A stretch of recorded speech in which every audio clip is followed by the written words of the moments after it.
नफरत की ईंटों से मोहब्बत के मीनारे नहीं बना करती। धड़कने वाले दिल और सोचने वाले दिमाग को यह हकीकत भी कबूल है, लेकिन उसके बावजूद भी दुनिया में ऐसे सैकड़ों प्रेम कहानियां हैं जो खून की सिहाई से लिखी गई, और इनमें से कुछ प्रेम कहानियां इतनी भयानक और इतनी भयंकर होती है कि लोगों को सोचने पर मजबूर कर देती है कि ये कौन सी प्रेम कहानी, ये कैसी प्रेम कहानी, ये सच में ये प्रेम था या इसकी हकीकत और इसकी दास्तां कुछ और ही है। और ऐसा कहा जाता है कि इश्क और जंग में सब कुछ जायज़ है, और आशिकी में डूबा हुआ आशिक अपने मोहब्बत को पाने के जुनून में सारी हदें पार कर जाता है, फिर चाहे इसे अपने ही लोगों का खून बहाकर अपनी मोहब्बत को हासिल करना। तो ऐसे ही इश्क और जुनून में हद से गुजर जाने वाले दो आशिकों की दास्तां मैं आप लोगों के नज़र में पेश करने जा रहा हूँ, जो कन्विक्टेड है 7 लोगों का मर्डर करने के लिए, और जिन्हें इसके लिए सजाए मौत दी गई। और आज़ाद भारत के इतिहास में ये पहली बार होने जा रहा है कि किसी महिला को फांसी के फंदे पर लटकाया जाएगा। तो दोस्तों, आदाब और नमस्कार। मेरा नाम फारूक शेख है और आप लोग देखना शुरू कर चुके हैं FS सोशल, सिर्फ सच।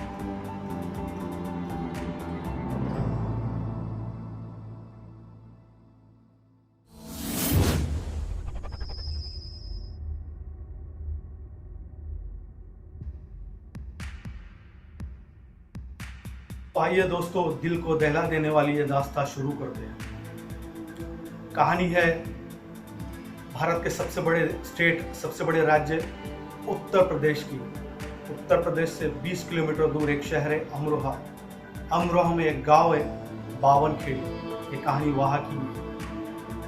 तकरीबन रात के 2:30 बजे बावनखेड़ी गांव के एक पुलिस स्टेशन में एक शख्स फोन करता है और कहता है कि उसके पड़ोस में 7 लोगों का कत्ल हो गया है, और किसी ने उसके घर में कोई चोर घुसा है, डाकू घुसा है, और उन्होंने 7 लोगों का कत्ल करके वहाँ से चले गए। जैसे ही पुलिस को खबर मिलती है, पुलिस मौके वारदात पे पहुंच जाती है।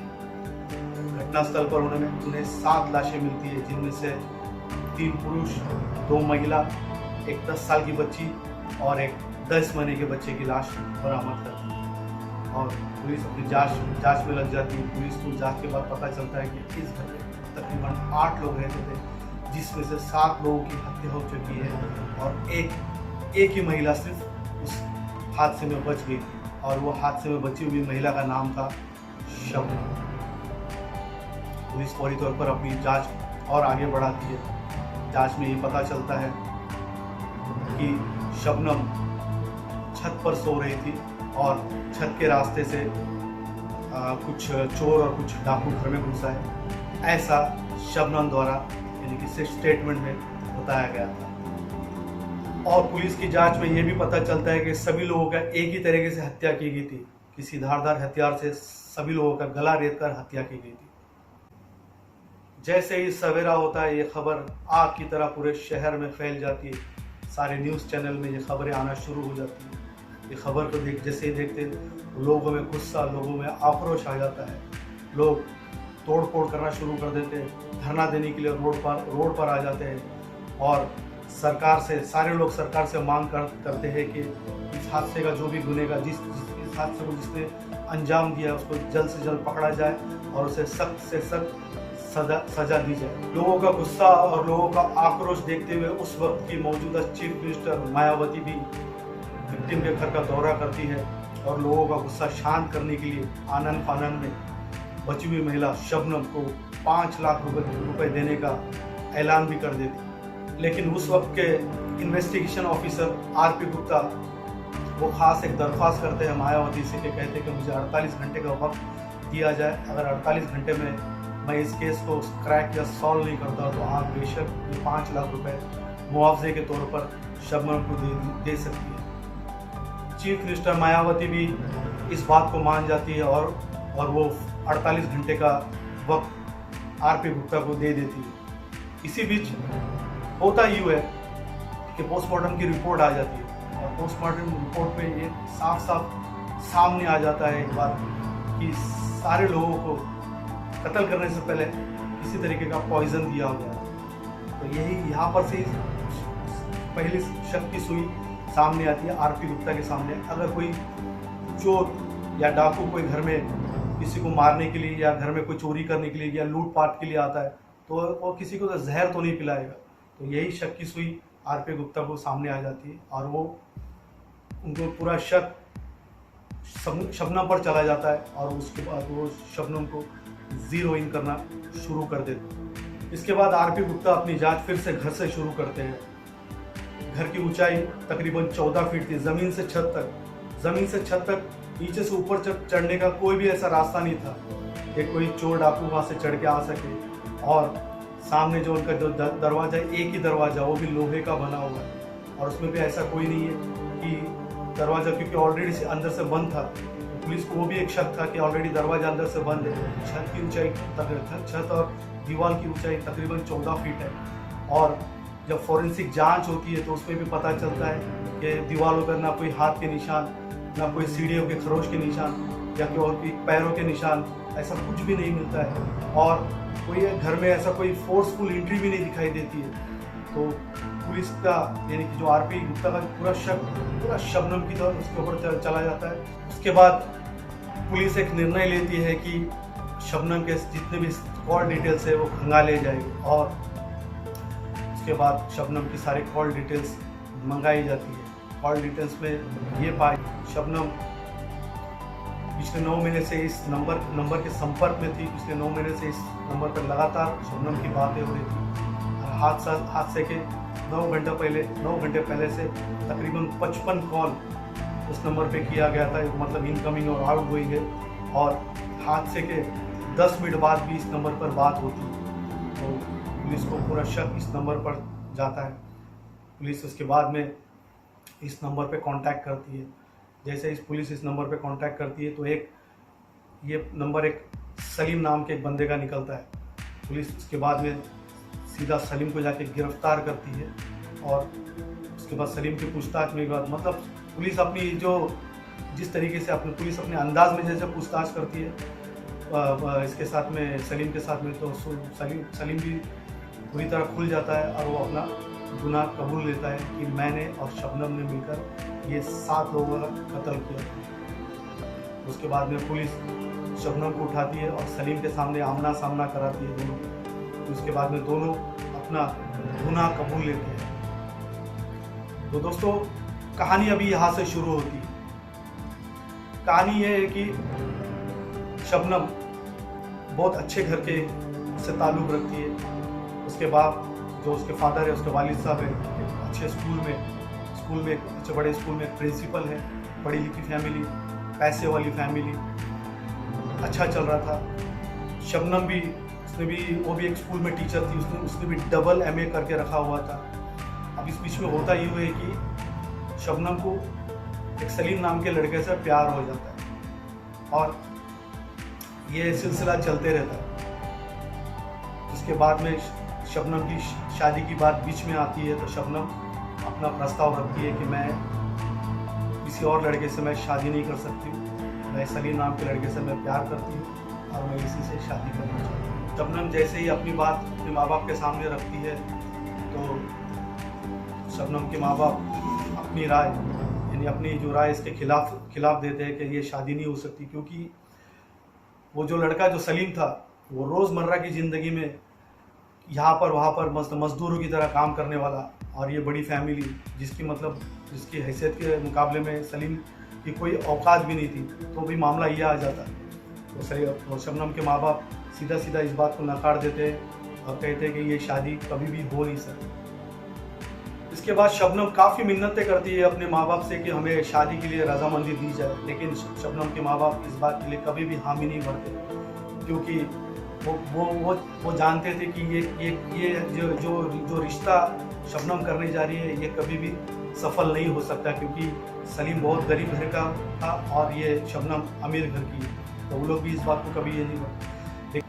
इसके बाद शबनम अपने निर्णय पर अड़ी हुई थी। वो सलीम के साथ मिलकर एक प्लान बनाती है कि अगर हमें हमारी शादी के लिए रजामंदी नहीं मिलती है, तो हमें ये कदम उठाना पड़ेगा कि हमारे घर वालों को अपने रास्ते से हटाना पड़ेगा, ताकि ये अपने घर का हमारे जो रास्ते में जो रोड़ा है वो भी हट जाए और वो पूरी जितनी जायदाद है वो भी हमें मिल जाए। तो इस तरीके से एक प्लान बनता है 14 अप्रैल 2008 की रात को खाना खाने के बाद सभी लोग चाय पीते हैं और चाय के अंदर शबनम सभी लोगों को नींद की गोली और थोड़ा सा पॉइजन डालकर सबको चाय पिला देती है। जैसे ही सब लोग चाय पी लेते हैं, सब लोग को नशा चढ़ जाता है उसका और सारे लोग सो जाते हैं। सिर्फ वो जो 10 साल का जो बच्चा है उसको वो लोग चाय नहीं पिलाती है, क्योंकि उसे पता है कि छोटा बच्चा वो क्या करेगा, कैसा न कैसा तो वो हाथ में आता है। अब सारे लोग चाय पी के सारे लोग बेहोश हो जाते हैं और उसके बाद शबनम सलीम को फ़ोन करके बुलाती है और उसके बाद कुल्हाड़ी से, धारदार कुल्हाड़ी से सभी लोगों का गला रेत कर हत्या की जाती है। उसके बाद सलीम वहाँ से चला जाता है और सलीम जैसे ही चला जाता है रात के 2:30 बजे के टाइम वक्त शबनम ज़ोर ज़ोर से अपने घर में चिल्लाती है कि बचाओ बचाओ करके सभी लोगों को इकट्ठा करती है। पड़ोसी लोग आते हैं और उसके बाद में एक पड़ोसी बावनखेड़ा गाँव के पुलिस स्टेशन में पुलिस को इत्तला देता है कि पड़ोस में एक घर में 7 लोगों की हत्या की गई और ये हत्या किसी ने नहीं, उसी घर की बेटी ने अपने प्यार को पाने के जुनून में अपने माँ बाप, अपने दोनों भाई, अपनी भाभी, भांजी और एक 10 महीने के भतीजे को कत्ल करके पूरा करने की कोशिश की। शबनम और सलीम के इकबाल जुनून के बाद पुलिस अपनी चार्जशीट दाखिल करती है और मांग करती है कि इसकी सख्त से सख्त सजा इन्हें मिले। उसके बाद ये मामला लोअर कोर्ट में जाता है, लोअर सेशन में जाता है। उसके बाद लोअर कोर्ट में इन्हें सजाए मौत मिलती है और उसके बाद ये वो शबनम और सलीम इसके अगेंस्ट में सुप्रीम कोर्ट में हाई कोर्ट में अपील करते हैं और हाई कोर्ट में भी उनकी सजाए मौत बरकरार रखी जाती है। उसके बाद शबनम सलीम सुप्रीम कोर्ट में जाते हैं, सुप्रीम कोर्ट में भी उनकी सज़ा को बरकरार रखी जाती है। फिलहाल शबनम और सलीम 2 ही कदम दूर है फांसी के फंदे पर लटकने से। ऑलरेडी उनकी रिव्यू पिटीशन खारिज हो चुकी है और क्यूरिटी पिटीशन पर उनकी सुनवाई चल रही है।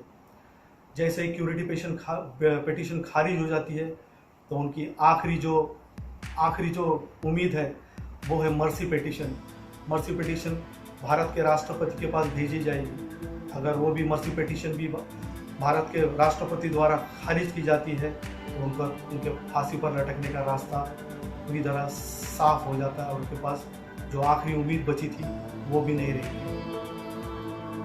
तो दोस्तों ये कहानी थी अमरोहा की शबनम की। अमरोहा को पहले कमाल अमरोही के नाम से पहचाना जाता था, जो कमाल अमरोही जिसने बड़ी बड़ी अच्छी सुपरहिट फिल्म का निर्माण किया है उसके नाम से जाना जाता था। लेकिन इस हादसे के बाद शबनम को अमरोहा के नाम से जाना जाता है। और इस हादसे के बाद दोस्तों एक ऐसा भी चीज़ सामने आई कि आज हादसे को 12 साल हो गया। इस हादसे के बाद बावनखेड़ी गांव में किसी ने भी अपनी बेटी का नाम शबनम नहीं रखा उसके बाद। क्योंकि अभी दोस्तों कहानी में मैसेज क्या है?